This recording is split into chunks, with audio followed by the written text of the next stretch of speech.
สวัสดีครับผมสบายดีทุกคนมื้อนี้บ่าวแจ๊บมาอยู่ที่โรงพยาบาลมุกดาหารเนาะมื้อนี้มาเยี่ยมพอบ่อต้นเนาะตรงนี้ก็เป็นแบบว่าจุดที่เขาเจ้ามานั่งพักเนาะญาติของผู้ป่วยเนาะมื้อนี้ก็เดี๋ยวบ่าวแจ๊บสิมาพูดคุยกับบ่าวต้นเลยกาญาติของบ่าวต้นเนาะที่มาเยี่ยมอีพอเนาะที่มาโรงพยาบาลเนาะถือว่ามาจากลาวมาเข้าโรงพยาบาลที่มุกดาหารเนาะทุกคนเนาะสบายดีทุกคนสบายดีครับผมสวัสดีเพื่อนสวัสดีนี่อันนี้คือบ่าวต้นนะถือไม้เนี่ยเพื่อนถือไม้เนี่ยนี่บ่าวต้นอันนี้น้องสาวบ่ต้นอันนี้น้องสาวซื้อยังชื่อพรจ้าน้องพรแล้วก็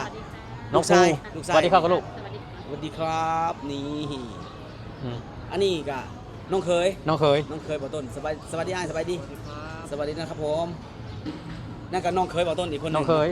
นี่สวัสดีครับอันนี้ก็หลานพ่อหลานมากันหลายคนนะเพื่อนนี่หลายน้องสาวอยู่เทิงเข้าคนไข้ข้างบนเขาตรงนี้จุดนี้เขาเอิ้นจุดเพิ่นยังตรงนี้อันนี้นะคือหายาดพักผ่อนนะตามเบิ่งนะมันมีโต๊ะหินเนาะสวนเนาะแม่นสวนสวนย่อมดูหายาดคนป่วยมานั่งพักอยู่แถวนี้แม่นใหญ่เพื่อนโรงพยาบาลใหญ่บ่คือ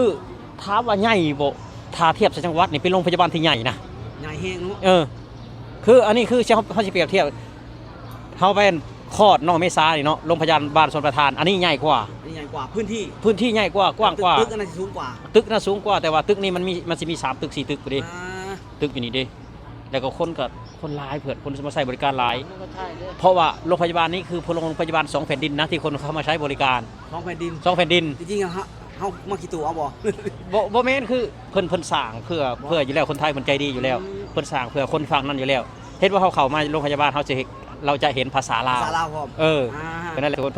พิ่นสร้างเพื่อคนลาวบ่แม่นเพิ่นสร้างเพื่อคนบ้านเพิ่นเองอย่างเดียวเนาะเดี๋ยวอยากถามเพิ่นเอาน้อยนึงนั่นเฮามาทางเขมรเนาะเขมรก็เจ้าสิอิจฉาเฮาบ่เพิ่นนี่เขาก็อิจฉาแล้วสมมุติเขาเป็นเจ็บเป็นป่วยเขาก็บ่ได้ไปมาแบบเฮาเด้แต่ก่อนเขามานะแต่ก่อนนี่คือเขมรนี่ติดนี่รัฐบาลไทยนี่ปีละ200กว่าล้านรู้สึกว่า3,000กว่าล้านค้างอยู่อ่ะค่าราคารักษาพยาบาลที่เก็บบ่ได้นำเขาเข้าใจบ่ที่เก็บบ่ได้นำเขาค้างไทยอยู่3,000กว่าล้านแม่นแต่ว่าคนลาวเขาก็มีอยู่แต่อาจจะบ่หลายเพราะว่าด้วยแม่น้ำโขงมันกั้นไว้แล้วก็ชายแดนไทยลาวก็มันบ่ได้ยาวปานใดนะที่ติดเขตชายแดนหั่นนะเอาหน่อยนึงว่าในความสะดวกสบายอันนี้ที่เฮาได้จากประเทศไทยนะอยากสะท้อนให้คอมเมนต์ฟังว่าเหตุผลได้เจ้าจังบ่ได้แบบนี้นะคือว่านี่แหละทุกคนการจงรักภักดีเนาะการจงรักภักดีการไม่นีเราคุณประเทศไทยทุกคนคือประเทศไทยเพิ่นให้เฮาทุกอย่างเนาะคือมาเข้าโรงพยาบาลเนี่ยมีนะคนไม่มีเงินและติดหนี้มีนะนี่แหละคือการที่แบบว่าความดีเขามอบให้เราเพราะฉะนั้นเราต้องเก็บไว้นานๆเรารักษาความดีรักษาน้ำใจเพิ่นเอาไว้ว่าง่ายซะเฮาก็สิได้ตลอดไปแม่นโอเคเดี๋ยวขอถามน้องสาวเลยน้องพรจ้าน้องพรนี่มีครอบครัวอยู่ประเทศไทยแม่นแล้วมาอยู่จักปีแล้วน้องล่ะหลายปีแล้วได้อ้ายหลายปีแล้วจ้าตั้งแต่น้องยังเกาะน้องภูตั้งแต่น้องภูท่านเกิดแม่นน้องภูนี่เกิดอยู่ที่เลยแม่นค่ะน้องภูโตขึ้นมาจะเป็นอะไรลูกนักดับเพลิงนี่ความฝันของน้องภูคือเป็นนักดับเพลิงนะนักดับเพลิงใช่เด็กไทยต้องมีฝันครับลุงจะให้เป็นผู้ใหญ่บ้านอบตไม่เป็นใช่ไหมไม่เป็นคือหุ่นให้แต่ใจไม่ชอบใช่ไหมครับอันนี้มองกล้องคุณมองกล้องกับลุงเลยลูกน้องภูปีนี้เรียนอยู่ชั้นอะไรครับชั้นอะไรลูกป .1 แล้วเหรอครับป .1 ครับ4เพื่อนเยอะไหมเดินทางมาจากที่ไหนเนี่ยมาที่นี่มาจากจังหวัดอะไรลูกจังหวัดเลย ไกลไหมไกลครับไกลโอเคนะน้องพ่อนี่มาอยู่จะปีเลยนะ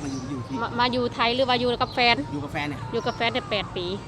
โอ้โหดูแล้วอยู่ไทยได้นำจากปีไม่ถ้ากลับไปกลับมาทั้งลาวทั้งไทยกับ10 กว่าปีแล้วโอ้เคยพาแฟนเมื่อบ้านอยู่ป่ะเทื่อนึงเทื่อเดียวแฟนคนอยู่คนหนึ่งแฟนโจทย์ปลาเนาะเราเป็นคนจังหวัดเลยบอกเราแมนดำเนินเลยแมนก็ไปหาตาด้วยมาเยี่ยมก่อนจังมือละได้2 มื้อนี่แล้วมาเมื่อวานมื้อนี้มื้อที่2คลิปโคตรมันเลยมีความสุข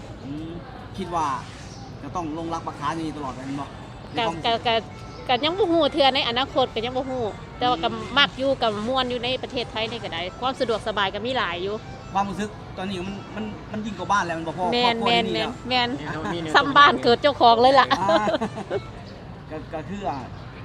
อยากมีหยังแบบฝากแบบขอบคุณประเทศไทยคนไทยเนี่ยแบบ อ่า ในสิ่งที่เขาได้ ก็ขอบคุณประเทศไทยเด้อค่ะ ที่เฮ็ดให้คนลาวมาเฮ็ดได้เฮ็ดเวียกเฮ็ดงานอีหยังอยู่นี่นะแปลว่าการรักษาสมมุติเฮาเจ็บเฮาป่วยก็สะดวกสบายนะ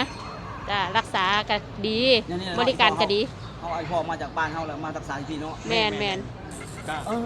อันนั้นหนึ่งสองคนในวันอย่างใครน้องเลย อ่า คือว่า อ่า เรื่องอีพ่อเนี่ยคือว่าก่อนเขารักษาอยู่พุ่นก่อนบอก แม่น แม แม่น นแม แม่น น อยู่พุ่นนี่จะดูได้จักวัน ประมาณ2 อาทิตย์กว่า 2 อาทิตย์ 2 อาทิตย์กว่า แม่ ไอ้พ่อที่เป็นเจาะที่เขาเห็นน่ะเป็นเจาะอยู่พุ่นหรือ เจาะอยู่ เพิ่น พุ่น เจาะน้องออกนะ เจาะฟรีน้องนะ แต่ด้วยอาการมันบ่ดีขึ้นเพิ่นเอามา คือตอนแรกเจาะเป็นรูน้อยๆเนาะก็แล้วมันรูกว้างออกก็เลยแบบคิดว่าพ่ออันนี้เป็นอย่างอื่นแล้ว ก็เลยคิดว่าตอนแรกว่าสิเอาไปแบบนี่ล่ะหมอพื้นบ้านนะเพื่อน อ๋อ หมอพื้นบ้านสิเอาไปเป้าไปหยังแหละน้องเห็นแล้วก็เลยบ่ได้บ่ต้องเอามาให้มันสุดเลย เอาต้องมาที่นี่ สมมุติว่าพ่อเฮาบ่ดีก็เอาแบบว่าเฮาบ่ได้คิดทีหลัง เขาบ่เสียใจทีหลังเพราะว่า แม่น เขาเฮ็ดทำเต็มที่แล้ว แม่น เขาเลยเอามาที่นี่ แม่น มีความมั่นใจในไรเพิ่นกับโรงพยาบาลที่ประเทศไทยเรื่อง คือว่ามันคือการทำแผลเนาะล้างแผลมันก็สิแตกต่างกันเพื่อนโรงพยาบาลระดับอำเภอกับระดับจังหวัดและจังหวัดประเทศที่มันดีกว่า เจริญแล้ว มันสิแตกต่างกัน ในเรื่องวิทยาศาสตร์การแพทย์เขา แน่นอน มั่ใจแล้วเนาะ แน่นอนคือเรื่องเขาสะอาดเนาะคือยกตัวอย่างคือสร้างแปลงรถสร้างบ้านนอกนี่จะบ่พิถีพิถันปานใดถ้าสร้างในเมืองในฝุ่นน้อยๆเขาสิปัดให้ละเอียดอันนี้ก็คือการ แล้วเมื่อนี้เขาไปเยี่ยมแล้วเนาะเยี่ยมพอแล้วเขาเห็นอาการเราเป็นอะไรอาการดีขึ้นเลย คือเห็นพ่อนั้นพอต้นกับมีใจซื่นขึ้นมาได้เพราะว่าเสียงพ่อใสขึ้น ปฏิสัมพันธ์ของพ่อดีขึ้น เขาเห็นแบบท่าทางเรากับ แม่นเห็นท่าทางดีขึ้นเห็นซึ่งดีขึ้น แต่ว่าตอนนี้คืออยากกินข้าวคือว่าหมอเพิ่นให้งดอาหารเพื่อจะผ่าตัดคอใหม่ เอาเนื้อที่เสียออกแล้วก็เปิดแผลใหม่เย็บใหม่คือตอนแรกเนาะเห็นพ่ออยู่บ้านว่าต้นไหเลยกลางคืนมาไหพ่อโอ้ไวแล้ววะเปิดไหด้วยแบบทั้งเสียงเราเบิ่งสายตาเรา ลุง ที่นี่แหละตัดสินใจเอามานี่ถามพ่อผู้บ้านพ่อเจ้าเมื่อยบ่ได้เมื่อยแต่อยากกินข้าวแต่เสียงพ่อใสขึ้นเข้าใจบ่ คอนี่ก็เริ่มแห้งคอเพิ่นก็เริ่มแห้งพอเริ่มเป็นน้องมาเปียกพอเห็นมื้อนี้เราแห้งดีขึ้นนะ ดูแบบเราสดชื่นขึ้น แม่น เอาง่ายว่าเขาคนที่เป็นลูกเขาเป็นความหวังเลย แม่น จากที่เราเห็นอยู่บ้านมันแบบอาการอีกแบบหนึ่ง แม่ ต่อมาเห็นเราอีกอยู่ตรงนี้อีกแบบหนึ่งอันนี้เขาอาจจะไม่ได้ขาดที่นั่นแต่ว่าเขาด้วยความศักยภาพของโรงพยาบาลแหละกับคุณหมอเนาะที่ค่อนข้างจะมีหลายเคสเลยกับคนมีความรู้หลาย คือว่าอันนี้นั่นเอาพอมานี่นะถือว่าเพิ่นสิดีฮอดเพิ่นสิอยู่ในห้อง2 ปีหรือ3 ปีกันอันนี้คือยังบ่ได้คิดจุดนั้น แต่คือตอนนี้คืออยากให้พ่อกินข้าวเข้าใจบ่คือพ่ออยากกินข้าว ให้เพิ่นอาการดีขึ้น อยากให้เพิ่นอาการดีขึ้นอยากให้เพิ่นกินข้าวเพิ่นอยากกินข้าวเพิ่นบ่ได้กินข้าว10 กว่ามื้อแล้วคืออยู่โรงพยาบาลฝั่งลาวน่ะคือหมอบริสอดสายยางเลยบ่ได้กินอาหารเลวให้ เพ กิน ราะ เลย เครื่องมือเพิ่นบ่ครบนะว่าง่ายๆซะทางพุ่นก็ดีคือกันบ่แม่นบ่ดีเด้อบ้านเฮาก็ได้ คือ เพิ่นก็รักษาดี เพิ่นรักษาดีแต่ว่าเพิ่นบริสอดสายยางเลย อ่า เพิ่นจะอาจจะบ่เป็นหรือว่าบ่มีอุปกรณ์อันนี้ก็เฮาก็บ่ฮู้เนาะ คืออาจจะบกครบในเครื่องมือ แม่ เครื่องมือบ่ แม่ ครบเครื่องมือบ่ครบเพราะว่า แม่ มันเป็นโรงพยาบาลน้อยนะบ้านเฮา แต่ว่า น่ะ ขามาพี่เพิ่นก็สอดสายยางเอาข้าวให้กินเพิ่นพ่อเพิ่นก็มีแห้งขึ้น ไอ้ที่เพิ่นผ่าตัดข้อนี่อยู่โรงพยาบาลแขวงหรือโรงพยาบาลเมืองเพิ่น ของบ้านเมือง บ้านเมือง เมือง คือว่าณวันนี้เฮาก็ได้นำอีโพมาที่โรงพยาบาลฝั่งไทยเนาะ แต่ว่าเพิ่นว่าเพิ่นบ่อยากให้ออกอยู่เพิ่นพอรักษาดีอยู่รักษาหายต้องใช้เวลาเนี่ยจักหน่อยประมาณ2 อาทิตย์ แต่ว่าพวกเฮาในใจฮ้อนก่อน ด้วยสายตาที่เขาเนี่ย ด้วยสายตาที่แบบแผลของพ่อมันใหญ่ออกใหญ่ออก มันใหญ่ออกนะ สายตาพ่อมันเสาลงตอนแรกมันแตกนี่มันแตกตอนยังบริพานี่พ่อนี่เสียงไซขึ้นว่าหยอกว่าตลกได้ แต่หลังจากเจาะแล้วพ่อก็วอยก็เลยแบบมั่นใจมา ด้วยความดีเราก็แน่นอนแหละคนร่างกายเจ้าของต้องสัมผัสได้ตัวเองเป็นบ้านได้เนาะ แม่น ก็อายุหลายแล้วนะ มื้อนี้เฮาเลยก็ต้องขึ้นไปเบิ่งอีบอลเลยเนาะเห็นว่าเราสดใสขึ้นนะ แม่น อยาก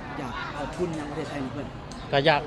ขอบคุณประเทศไทยเนาะคือสิ่งที่บอต้นว่ามาตลอดทุกสิ่งทุกอย่างในชีวิตของบอต้นนี่ล้วนแล้วแต่เกิดขึ้นในประเทศไทย ถ้าบ่มีเงินประเทศไทยนี่พ่อบอต้นก็บ่ได้ขามแม่น้ำโขงมานี่ แน่นอน คันสิหาเงินอยู่ลาวก็สิหาอีหยัง เนาะ แม่น ถ้าคุณกบพูดเกียรติคล้ายมันก็พอได้กินได้อยู่ อันนี้คือน้องสาวแต่ก็บ่ต้นมาอยู่ในประเทศไทยหาเงินบาทเอาเงินบาทแล้วนั้นเอาขอขามมา สามารถเฮ็ดได้ แม่น สามารถที่จะเอาโพขามาได้ แม่น เนาะ ถือว่ามันตัวร้ายเฮาก็รวมกันนะ แม่น เฮ็ดให้เฮาแบบว่า สมมุติเฮากู้หนี้ยืมสินเฮาก็สามารถกู้ยืมได้เพราะว่าเฮามีงานอยู่ตลอด อ่า ถ้าเฮาบ่ได้ขามมาที่นี่เฮาก็ถือว่าพ่อเฮานี่บ่ได้มาเห็นโรงพยาบาลฝั่งไทยแหละ แน่นอนเลยเนาะนี่คือว่าเป็นความหวังหนึ่งน้องพ่อเนี่ยอยากบอกยังเกิดพออะไรก็ไม่พออะไรกันขอบคุณประเทศไทยในเนี่ย ก็ขอบคุณประเทศไทยที่ให้โอกาส ได้มาเฮ็ดงานอยู่ประเทศไทยเนาะและมีงานมีการนะได้มีเงินมีทองจักเล็กจักหน่อยบ่หลายก็พอได้อยู่ได้กินบ่ได้อดได้อยากนะ แม่น ให้ครอบครัวก็มีขึ้นจักหน้อยนะบ่ได้อดได้อยากนะจ๊ะขอขอบคุณหลายๆเด้อประเทศไทย โอเค จ้ะ ก็คือว่าขอขอบคุณใจน้องพ่อเนาะ จ้ะ เพื่อนต้นมื้อนี้ก็คือว่ามาให้ใช่ว่าแบ่งปันเพื่อนเนาะประสบการณ์อะไรกับสิ่งที่มันเกิดขึ้นเราจะเป็นการแนะนำเพื่อนคนหนึ่งของบ่ต้นเลยก็ลูกคนหนึ่งของอีพอนะก็คือขอให้เราสุขภาพร่างกายแข็งแรงขอให้แบบว่าเราให้ไวเลยก็ขอบคุณประเทศไทยเช่นกันที่ให้โอกาสคนลาวเนาะที่บ่แบ่งแยกไม่ได้เลยให้พวกเขา อันนี้คือตามที่เบิ่งพ่อตอนนี้ถามว่าพ่อหายบ่หายนะ หายเพื่อน หาย เขาเบิ่ง เขาเบิ่งเขาว่าหายคันซ้ำนี่น่ะโรงพยาบาลไทยเอาอยู่ แม่น คันซ้ำนี่นะ แม่น เฮาก็เบิ่งว่าพ่อเฮาเราบ่ได้โซมก็อย่าบอก แม่น คือเราแต่อยากกินข้าวตัวนี้น่ะเพราะว่ากำลังกินข้าวเมื่อวานนิดหน่อยนึง ห ห ลังจากผ่าตัดแล้วก็สิได้กินข้าวเรื่อยๆนะกินข้าวผ่าน